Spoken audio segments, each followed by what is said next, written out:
Vous avez probablement remarqué que je collectionnais les tasses. Regardez, je me suis procuré la tasse thermos de Slytherin dans Harry Potter. Elle est belle, hein? Mais justement, je vais vous parler un peu de Harry Potter aujourd'hui. Pouvez-vous prouver avec certitude que Harry Potter n'existe pas? Pensez-y comme il faut. Vous allez vous rendre compte que non. Vous ne pouvez pas.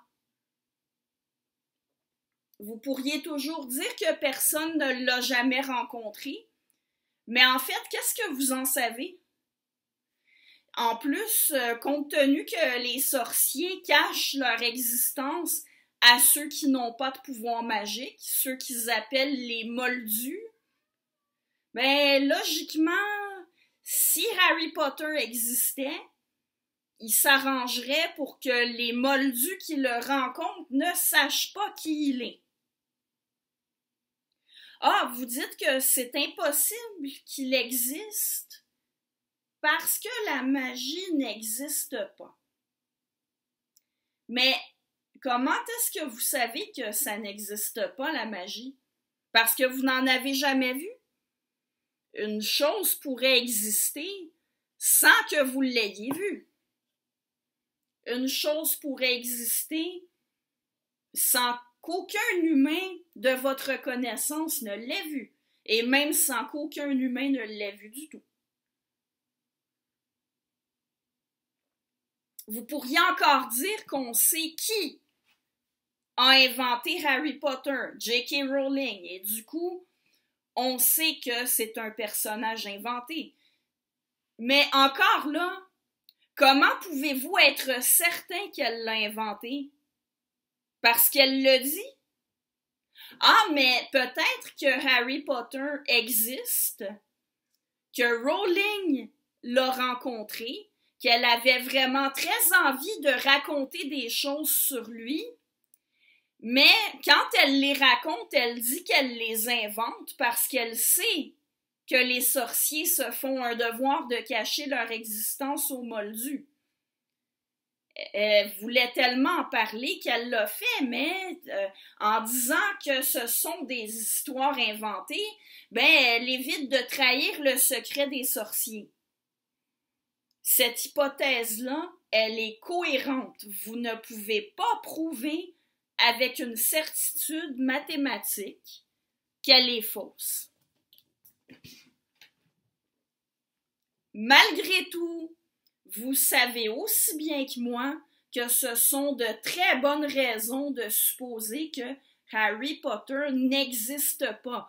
Non, ce n'est pas vrai qu'il serait aussi raisonnable de croire à son existence que de supposer que c'est un personnage inventé. Et on peut invoquer le même genre de raison pour supposer que le Dieu de la Bible n'existe pas. Et la même chose pour celui de la Torah, la même chose pour celui du Coran.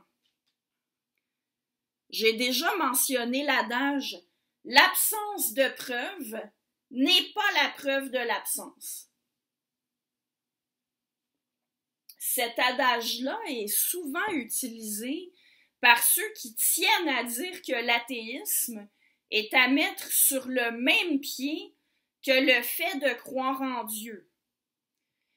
Et il y a un fond de vérité là-dedans, parce qu'en effet, on ne peut pas prouver de façon empirique que Dieu n'existe pas.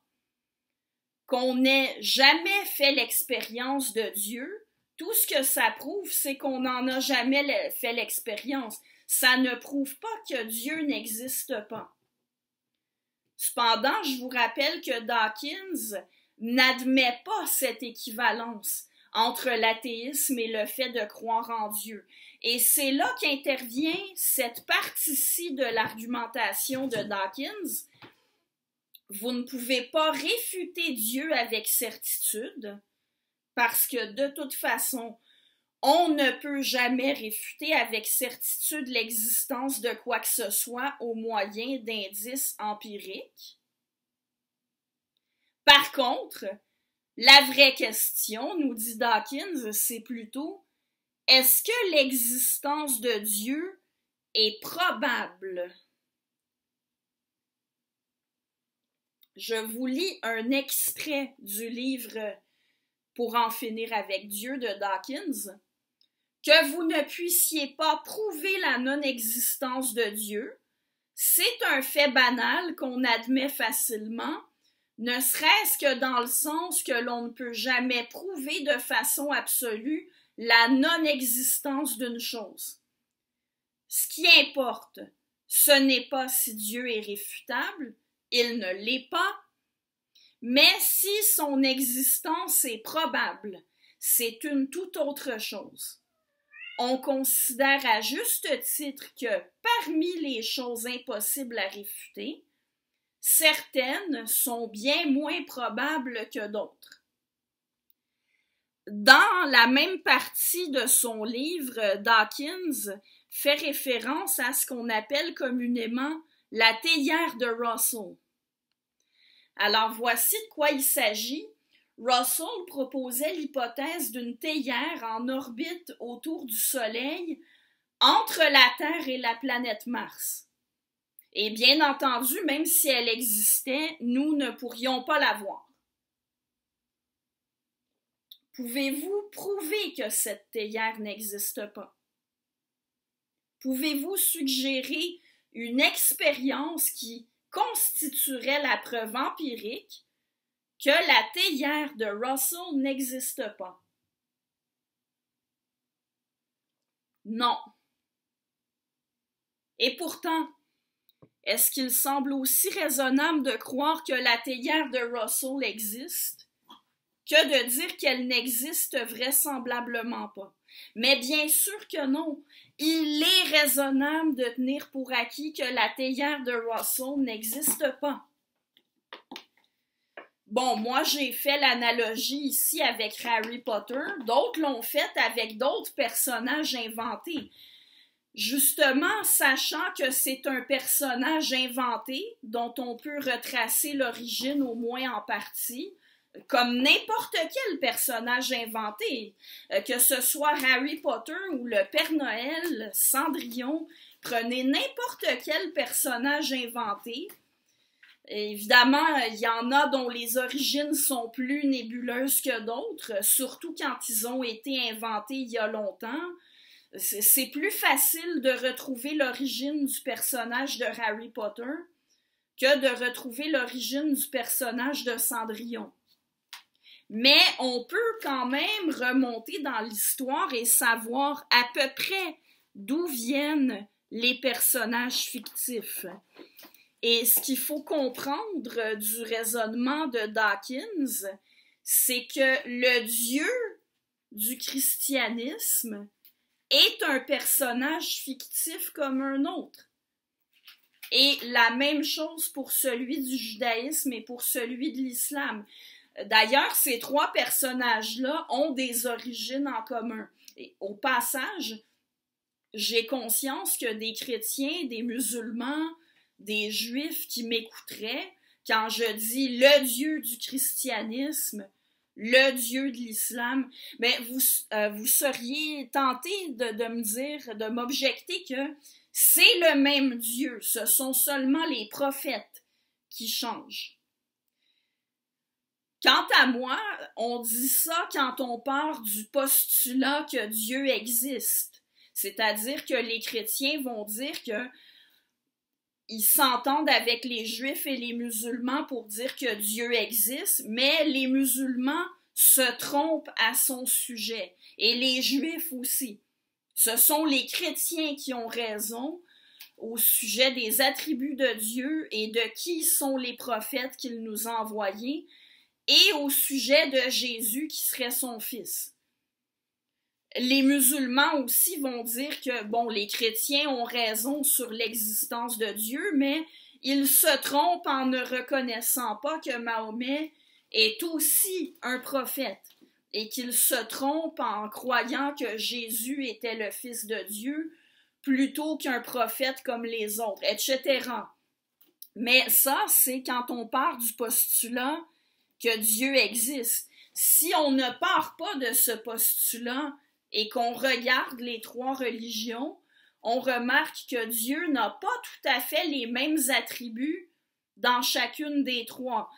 Et moi, j'en conclus que ce sont trois personnages semblables, sûrement inspirés en partie par les mêmes choses, mais quand même trois personnages distincts, au même titre que la Cendrillon du film Ever After avec Drew Barrymore n'est pas la même Cendrillon que celle qu'on retrouve dans le conte original des frères Grimm.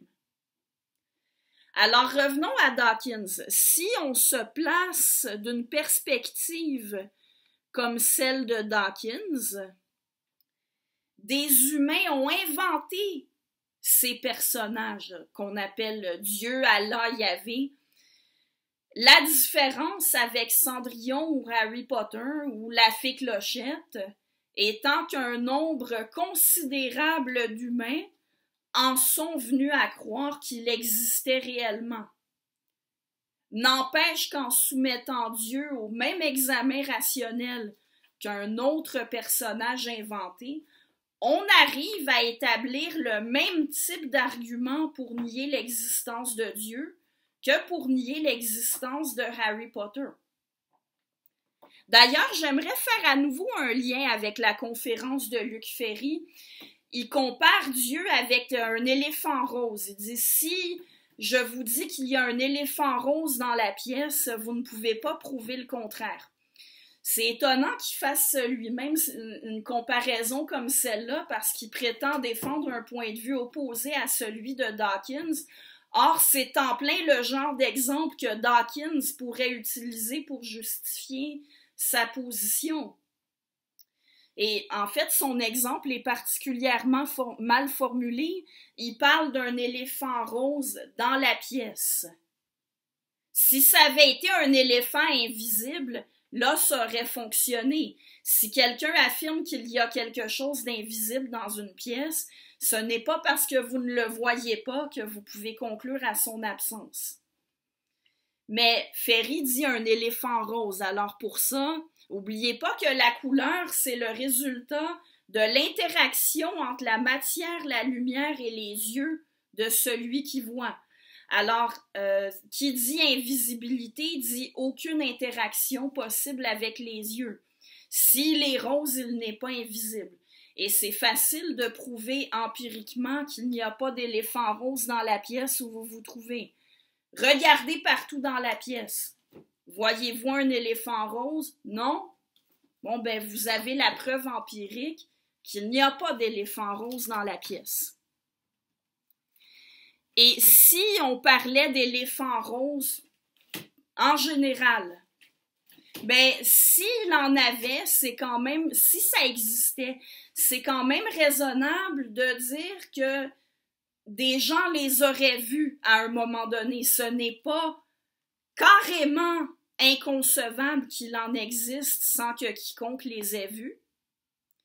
Mais en science, on se base sur des indices empiriques, pas tant... Dans les sciences empiriques, les sciences sont empiriques, c'est pas comme des démonstrations mathématiques. Alors, quand on n'a jamais expérimenté quelque chose et en dépit d'avoir essayé d'en faire l'expérience, il devient raisonnable à un certain point de dire que, ben, à défaut de preuve que ça existe, on va dire que ça n'existe pas, même si c'est toujours jusqu'à preuve du contraire. Alors, bref, l'inexistence de Dieu est prouvée à peu près dans la même mesure que l'inexistence des éléphants roses ou de Harry Potter. Pour résumer une autre fois, on ne verrait pas Dieu s'il existait, mais on aurait quand même des indices empiriques de son existence parce que son existence aurait un impact sur le monde matériel.